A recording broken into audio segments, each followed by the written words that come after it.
Tiago, capítulo 5, versos 19 e 20. O texto da palavra do Senhor nos diz desta forma: Meus irmãos, se algum entre vós se desviar da verdade e alguém o converter, sabei que aquele que converte o pecador do seu caminho errado, salvará da morte a alma dele e cobrirá multidão de pecados.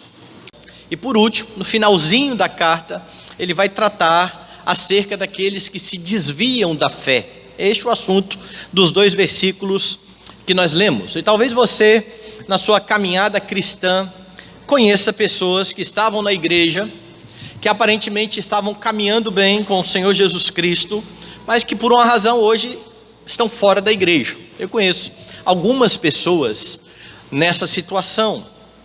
E Tiago, ele escreve a crentes que estavam sofrendo perseguição. Lembra que logo lá no começo da epístola, Tiago diz que está escrevendo aos irmãos da dispersão, aos judeus da dispersão, ou seja, judeus que ansiavam pela vinda de Jesus, que creram no Messias e que agora estavam sendo perseguidos por causa da sua fé. Essa perseguição, por vezes, acontecia vindo por parte dos outros judeus. Nós temos vários problemas desses acontecendo no Novo Testamento.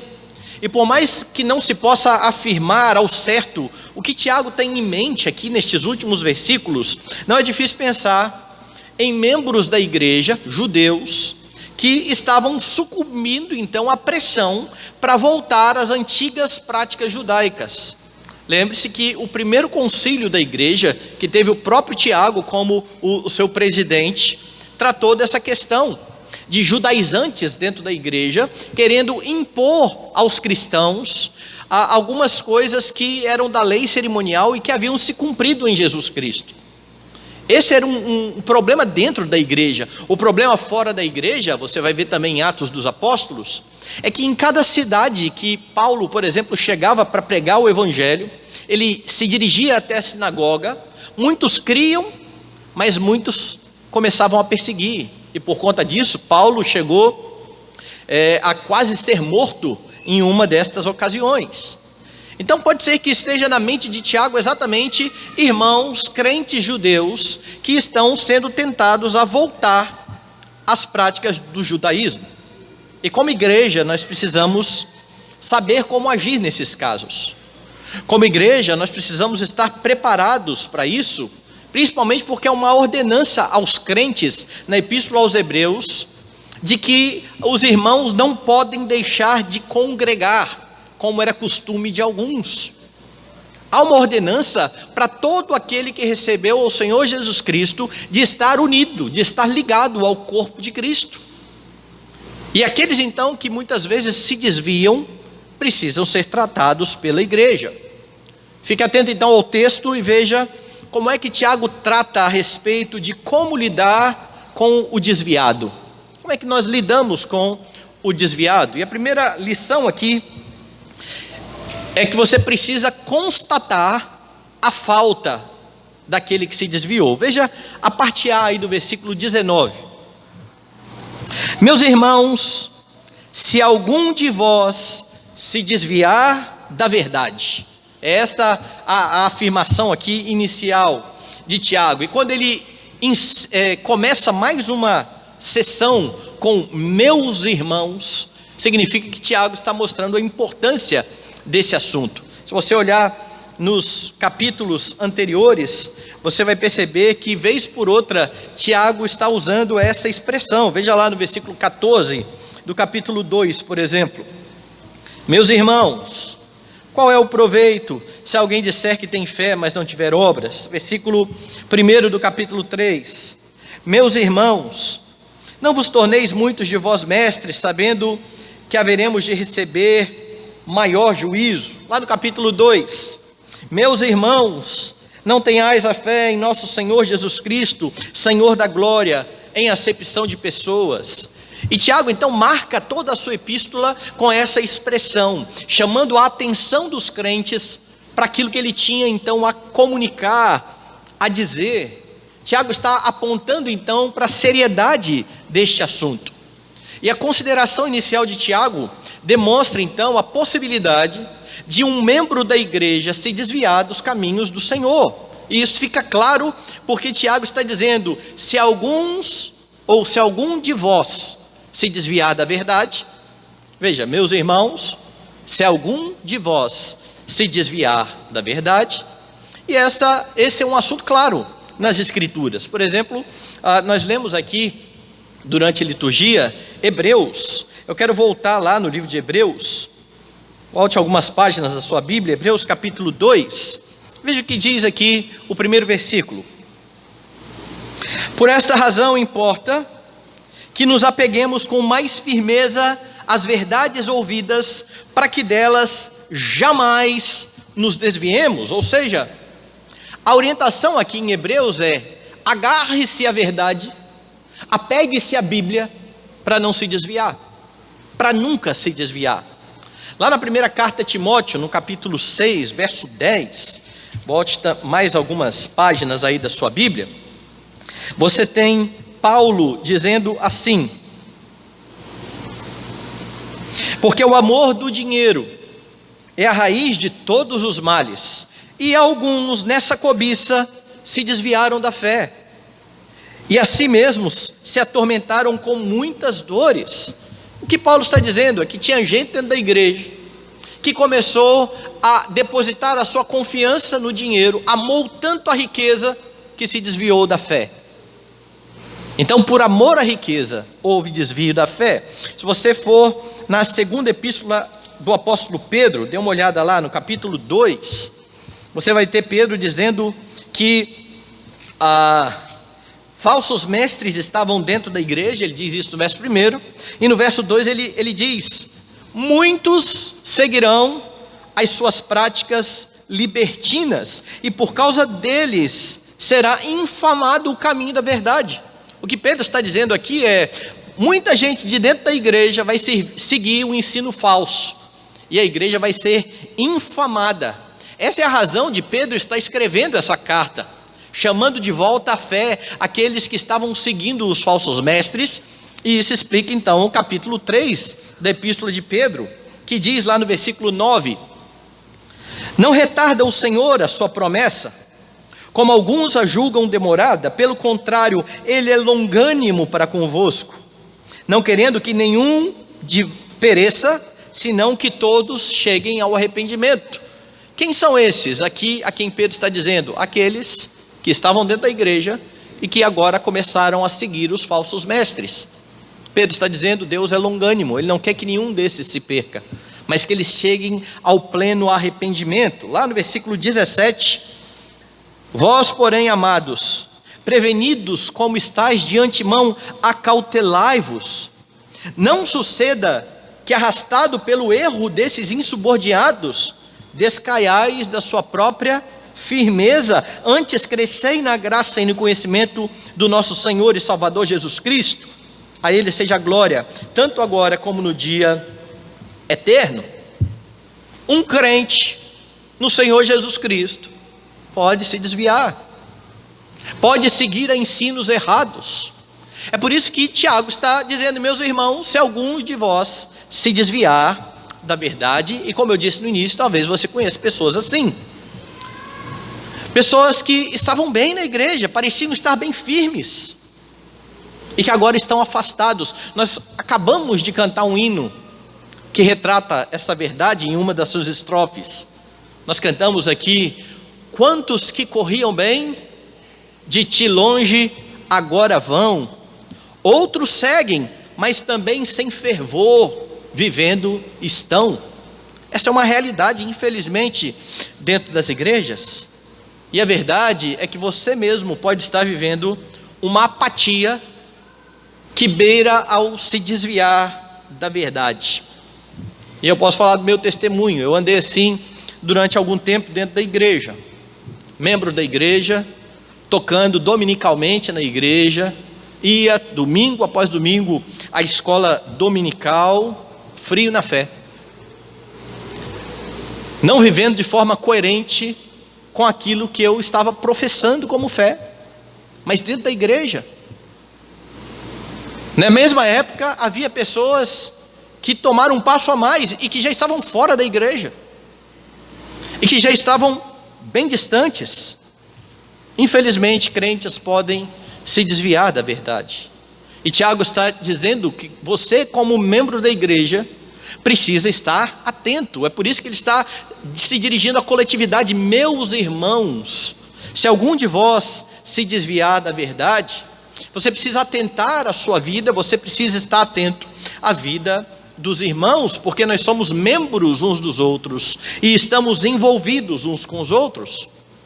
É por conta disso que quando Paulo escreveu aos Gálatas, ele disse: olha, se algum de vós estiver em pecado, os que são espirituais devem repreendê-lo com espírito de brandura.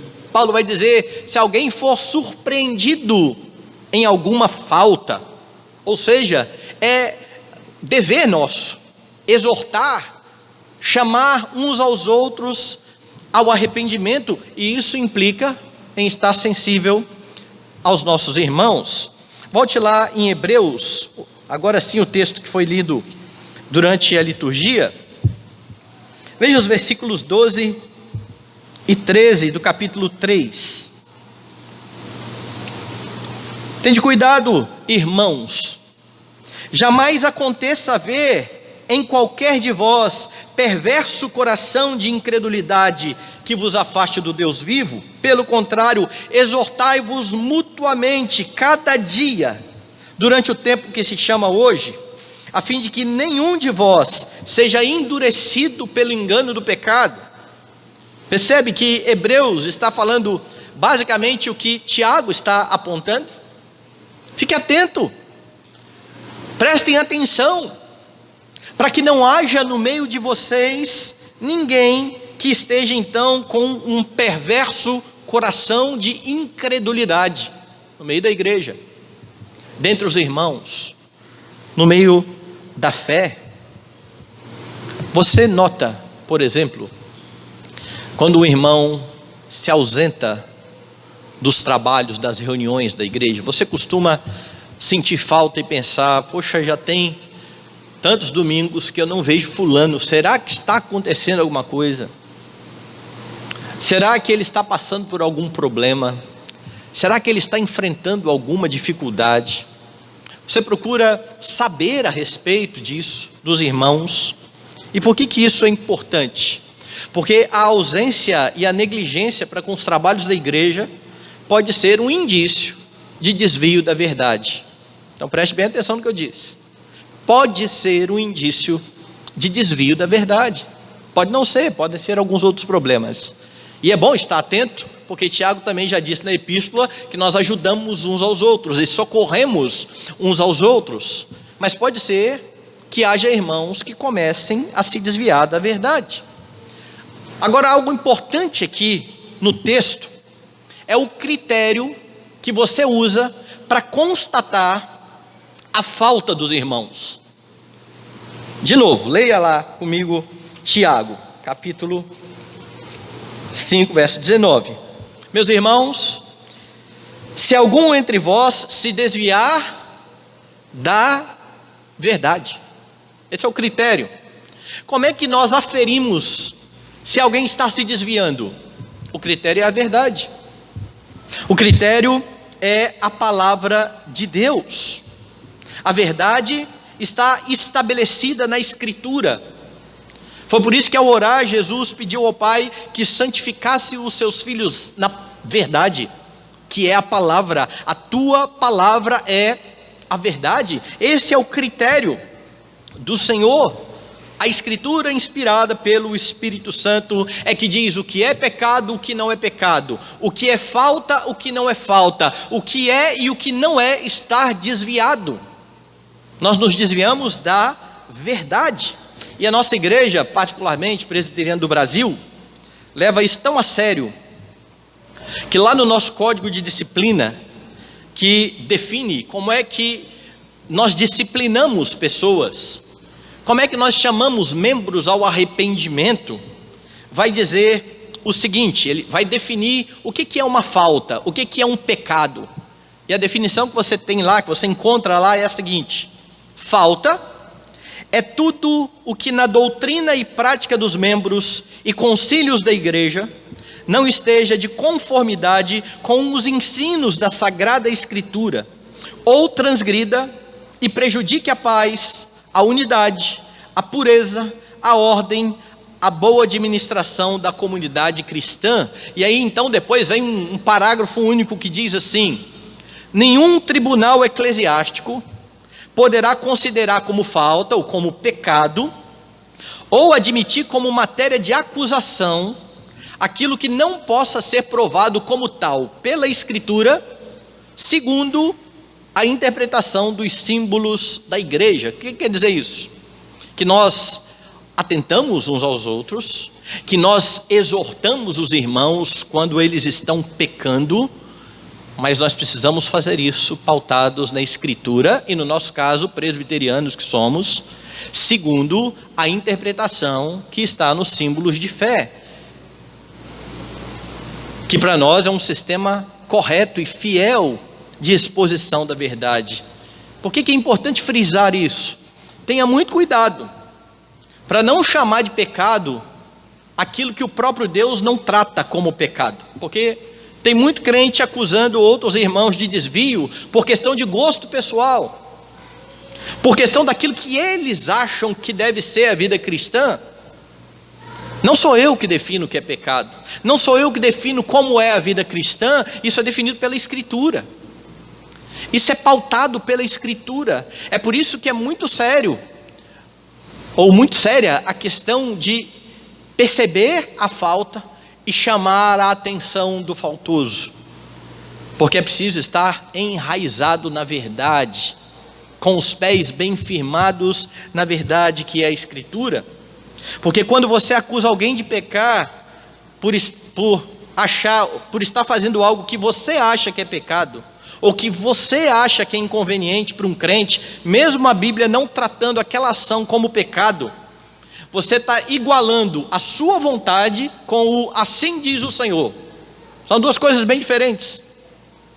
Assim diz o Senhor, não tem conversa, não tem meio termo. Deus disse, faça.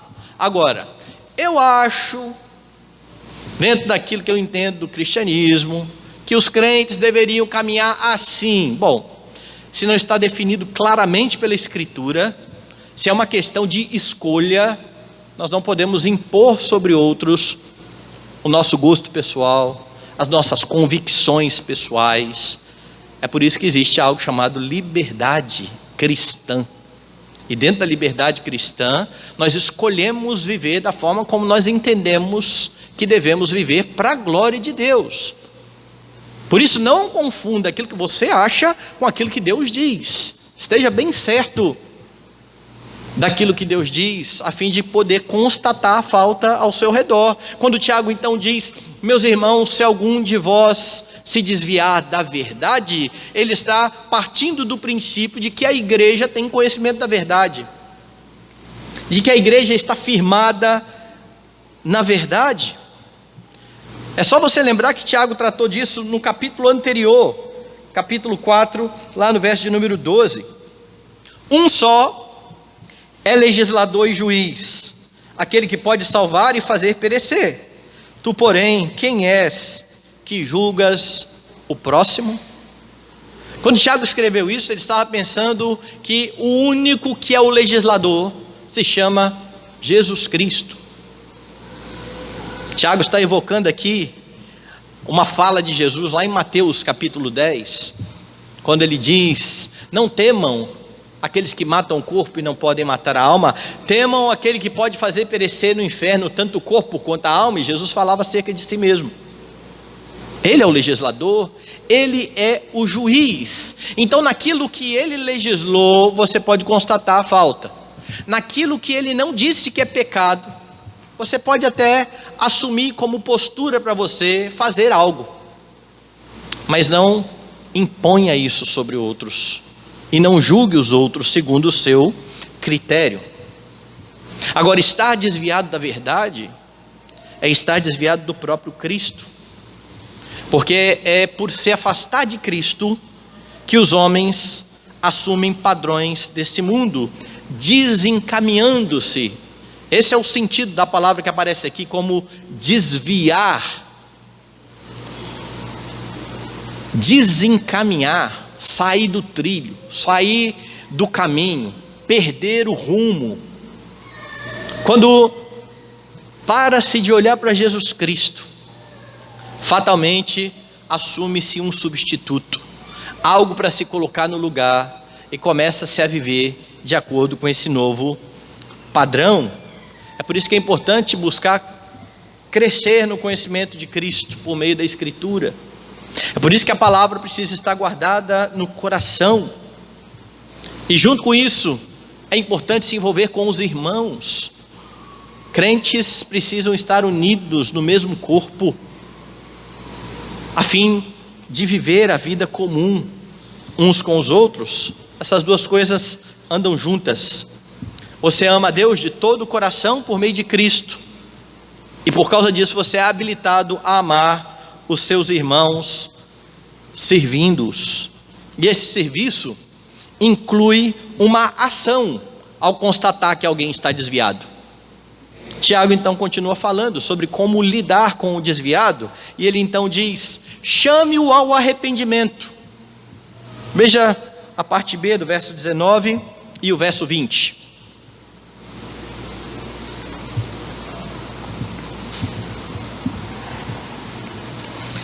E alguém o converter, sabei que aquele que converte o pecador do seu caminho errado, salvará da morte a alma dele e cobrirá multidão de pecados. Constatado o desvio, é preciso dar um passo além. É preciso chamar o faltoso ao arrependimento. Isso fica claro porque Tiago está falando na possibilidade de esse que está desviado se converter do seu mau caminho. E pensando nisso, você precisa atentar para outra coisa e frisar sobre o que Tiago tem em mente aqui. Tiago não está falando de crentes sinceros que estão se desviando da verdade, apesar de a passagem poder se aplicar a eles, como eu apliquei agora há pouco. O que está na mente de Tiago, aqui nesse texto, são pessoas que estão juntas da igreja, que professaram uma fé em Jesus Cristo, que estão trabalhando muitas vezes na igreja, mas que não foram renovados no seu coração, não são de fato crentes. E por que você pode ter certeza disso? Porque Tiago está falando que aquele que converter este pecador vai livrar a sua alma do inferno. Nós cremos que salvação não se perde. Então, se fosse simplesmente um desvio de um crente sincero, não haveria a possibilidade de perdição. Mas Tiago está apontando para essa possibilidade aqui e dizendo: quem converte o pecador do seu mau caminho, este irmão desviado da verdade, salva a sua alma do inferno. E alguém pode dizer assim: mas como é que isso pode acontecer? Bom, no Novo Testamento você tem alguns exemplos de casos assim, começando por Judas. Judas andou com Jesus. Judas foi um dos apóstolos. Judas serviu como tesoureiro do grupo apostólico. Entretanto, na oração sacerdotal, quando Jesus ora pelos seus, ele deixa categórico que Judas não era salvo. Judas era um filho da perdição. Então você tem Judas. Você tem mais, você tem um homem chamado Demas. Demas foi um dos companheiros de Paulo em suas viagens, em seu ministério, e que é referido como tendo amado o presente século. Quer ver? Volta aí na segunda epístola a Timóteo. Segunda epístola a Timóteo, capítulo de número 4. Verso de número 10. 9 e 10. Paulo está dizendo a Timóteo: procura vir ter comigo depressa, porque Demas Tendo amado o presente século, me abandonou e se foi para Tessalônica. Crescente foi para Galácia, Tito para Dalmácia. Agora Demas não só foi para outro lugar, mas Paulo diz, ele amou o presente século. Isso aqui deve fazer você lembrar de Jesus contando aquela parábola a respeito do semeador, que saiu a semear, e uma semente caiu entre espinhos, e os espinhos sufocaram a palavra. E aí quando Jesus explica isso, ele vai dizer que os espinhos são os cuidados do mundo. Demas amou o presente século. Demas estava preocupado com os cuidados deste mundo, mas Demas era um apoiador de Paulo. Demas caminhou, ajudou no ministério de Paulo. Volta aí na primeira epístola a Timóteo, e você vai ver um outro caso, já lá no capítulo 1.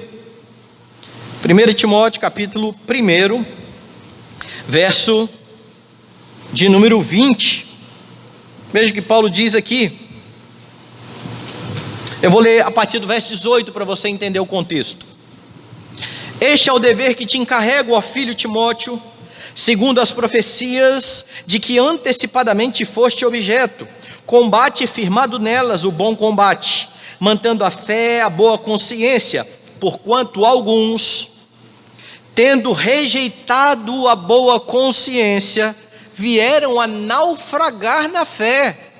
E dentre esses se encontram Himeneu e Alexandre, os quais entreguei a Satanás para serem castigados, a fim de não mais blasfemarem.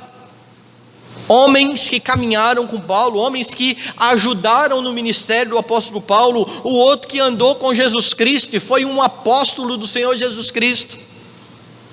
Pareciam crentes, estavam dentro da igreja, foram usados pelo Senhor, mas não eram crentes.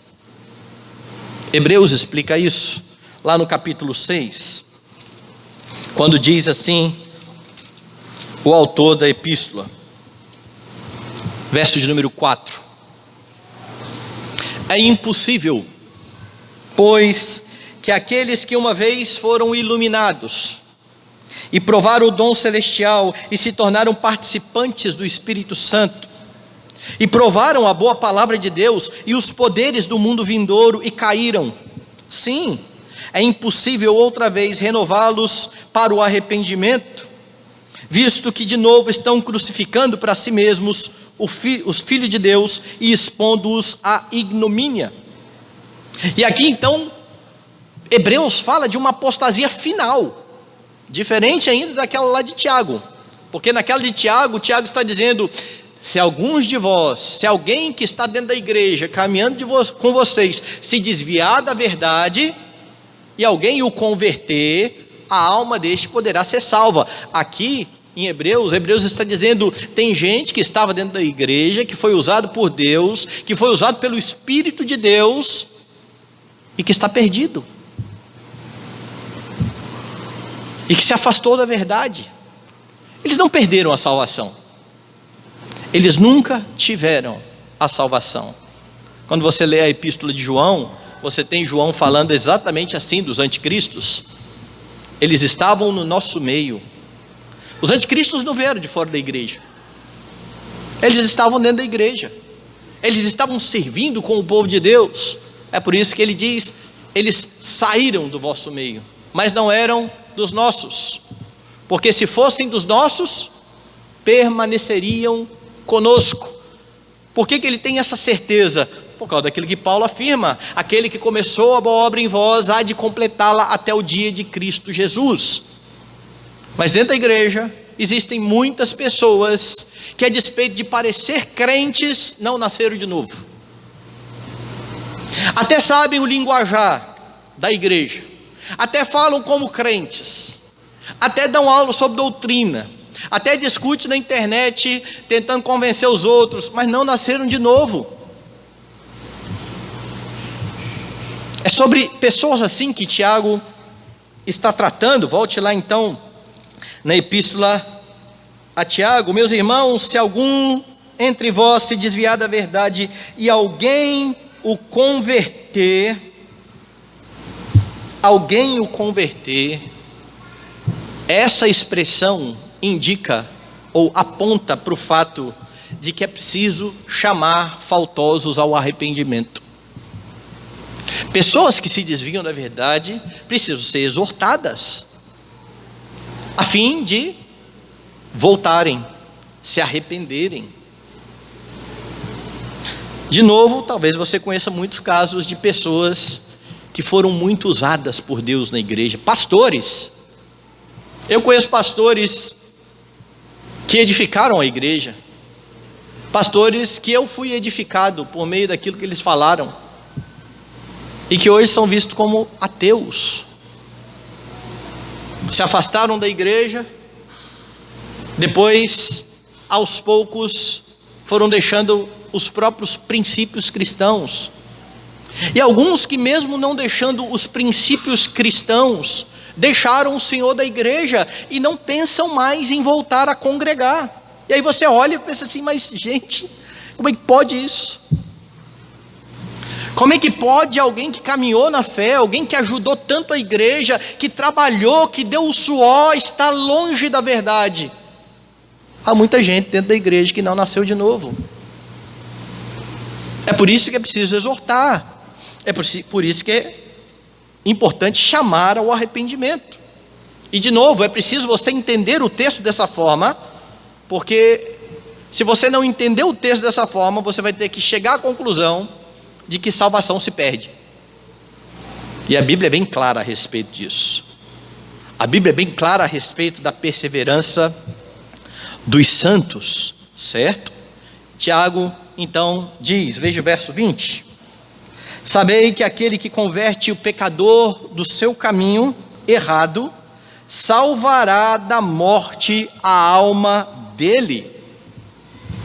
De novo, não é um crente sincero que caiu e que está um tempo caído, é alguém desviado da verdade. O nosso ensino confessional, nesse momento, ele nos ajuda. A nossa confissão de fé, lá no capítulo 17, trata da perseverança dos santos, falando que é o próprio Senhor que faz com que o crente persevere nos seus caminhos. E aí diz assim, eu vou ler o que diz a confissão de fé: os que Deus aceitou em seu bem-amado, ou seja, em Jesus Cristo, os que Ele chamou eficazmente e santificou pelo seu Espírito, não podem decair do estado de graça, nem total, nem finalmente, mas com toda certeza hão de perseverar nesse estado até o fim e serão eternamente salvos. Nosso ensino então é: quem foi chamado por Cristo verdadeiramente é salvo e vai perseverar nisso até o fim.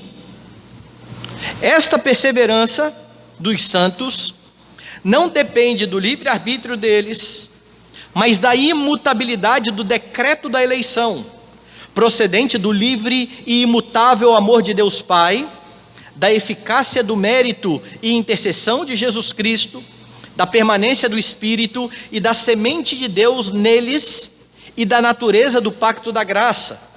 De todas estas coisas vem a sua certeza e infalibilidade, e o que a confissão de fé nos ensina aqui nesse momento é: tenha certeza, tenha plena certeza da sua salvação. Mas aí então vem um ponto que particularmente eu acho extraordinário na visão aqui dos nossos irmãos puritanos. Eles dizem assim: eles, porém, eles que são salvos, pelas tentações de Satanás e do mundo, pela força da corrupção neles restante, pela negligência dos meios de preservação, podem cair em graves pecados, e por algum tempo continuar neles. Incorrem assim no desagrado de Deus, entristecem o seu espírito, e de algum modo vêm a ser privados das suas graças e confortos. Têm os seus corações endurecidos e as suas consciências feridas, prejudicam e escandalizam os outros, e atraem sobre si juízos temporais. O que o nosso ensino confessional diz é que crentes verdadeiros podem se desviar, podem cair mesmo em pecados graves, mas eles serão sustentados, eles não cairão finalmente. Não é esse o caso de Tiago. O caso de Tiago, de novo, é de alguém que está com a sua alma em risco. Estava no meio da igreja, se desviou da verdade e está sob o risco da danação eterna. Tiago então diz: se alguém então converter o pecador do seu mau caminho, vai livrar a sua alma do inferno. É por isso que você, membro da igreja, precisa estar pronto a chamar ao arrependimento irmãos, ou pessoas que parecem irmãos, que estão desviadas da fé. Essa é uma obrigação para cristãos. Nós devemos fazer dessa forma, não é algo facultativo. Lá em Ezequiel, no Antigo Testamento, tem uma passagem a respeito do atalaia, e eu vou pedir que você abra comigo, que serve para nos ajudar aqui nessa nossa obrigação. Capítulo 3. Veja o que diz aqui, a partir do verso 17. Filho do homem, eu te dei por atalaia sobre a casa de Israel. Da minha boca ouvirás a palavra e os avisarás da minha parte. Quando eu disser ao perverso, certamente morrerás, e tu não o avisares, e nada disseres para o advertir do seu mau caminho, para lhe salvar a vida, esse perverso morrerá na sua iniquidade, mas o seu sangue da tua mão o requererei.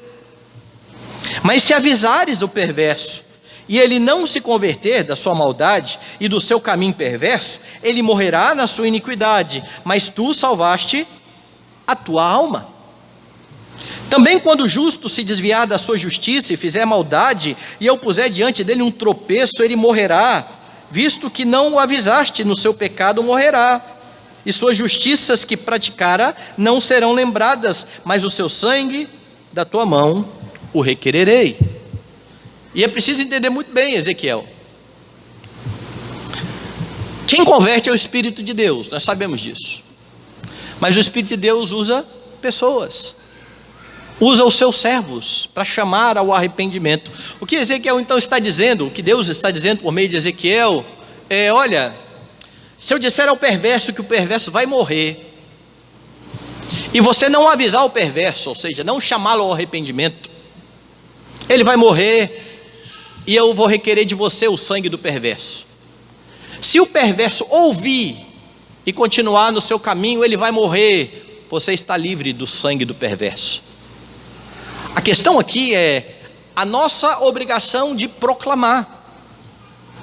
É isso que Deus vai cobrar. Deus não vai cobrar se você conseguiu converter alguém ou não converter alguém. Deus vai cobrar se você está chamando pessoas ao arrependimento.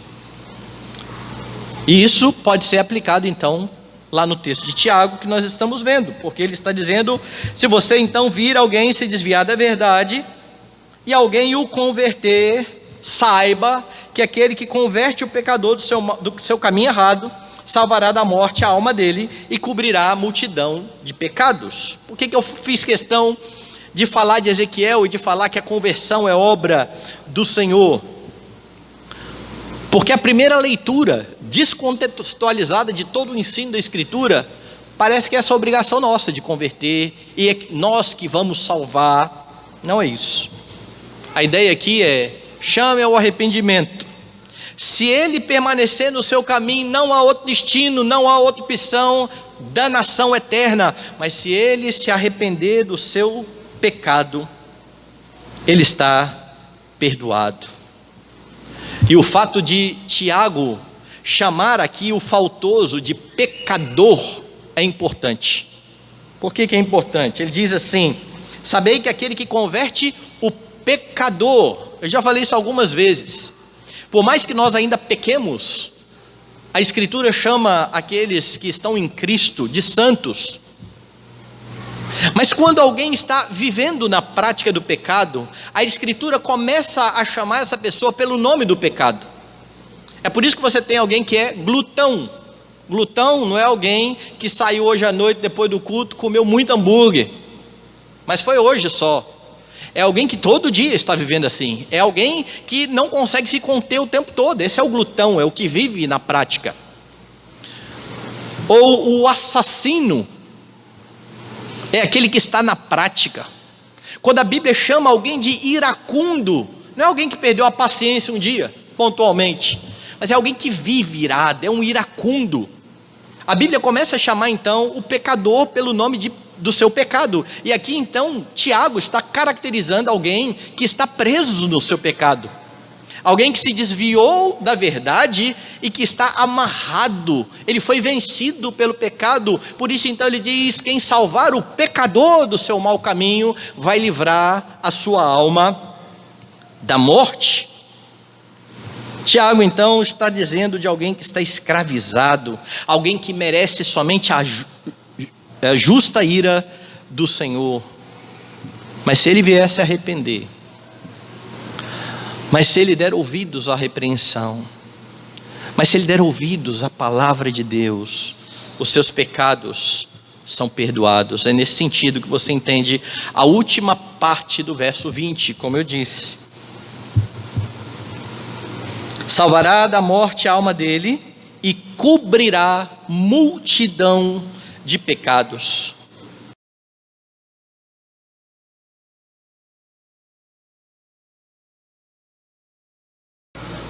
No início da epístola, Tiago diz: meus irmãos, tende por motivo de toda alegria o passardes por várias provações, sabendo que a provação da vossa fé, uma vez confirmada, produz perseverança.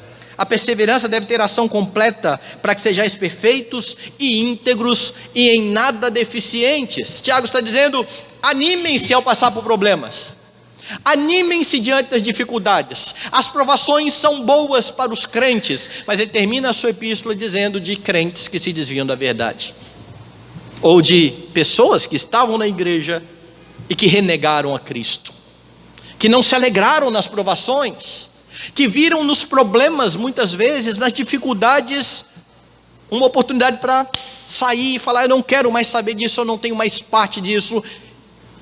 E enquanto aqueles primeiros que Tiago diz: estejam alegres, as provações tornarão vocês semelhantes a Cristo, a estes últimos a notícia é: se o pecador não se converter do seu mau caminho, não há outro caminho senão a danação, a condenação.